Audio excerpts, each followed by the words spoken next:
აეროპორტის გზატკეცილზე 47 ნომერში მდებარე ყოფილ კულტურის სახლს ხანძარი გაუჩნდა. დაიწყო შენობის ერთი ნაწილი. შემთხვევის ადგილზე მობილიზებული იყვნენ საპატრულო და სახანძრო სამაშველო სამსახურები.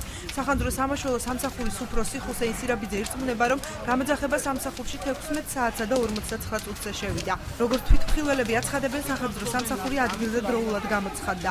სახანძრო სამსახურში ხანჯრის გამომწვევ მიზეზებს ამ ეტაპზე ვერ აკონკრეტებენ, თუმცა რამდენიმე ვერსიას განიხილავენ. მათ შორის მოძველებულ ელექტროსადენებსაც, თუმცა ენერგოპრო ჯორჯიაში აცხადებენ, რომ შენობას ელექტროენერგია უკვე დიდი ხანია არ მიეწოდება. მივდიოდი ქუჩაში და დავინახე უცებ დიდი ცეცხლი. დავრეკე სასწრაფოდ უკვე კვამლი რომ გამოდიოდა, შევნიშნე ცოტა ხანი შევხედე, ვიფიქრე ისე რამე ღუმელი ხომარანთია, ვიცოდი შიგნით ღუმელი არ იქნებოდა და გამიჩნდა ეჭვი და უცებ ავარ და ალე დავრეკე, პატრონში დავრეკე პირველ რიგში. 16 საათსა და 59 წუთზე შემოვიდა შეტყობინება ქალაქ ბათუმის სახანძრო სადისპეჩერო პუნქტზე. იმავდროულად გავიდა 4 ავტოცისტერნა და 1 კიბე, მისთანავე დადგინდა, რომ იწყოდა ანკისის დასახლებაში ძველი მიტოვებული კულტურის სახლის მეორე სართული და სახურავი.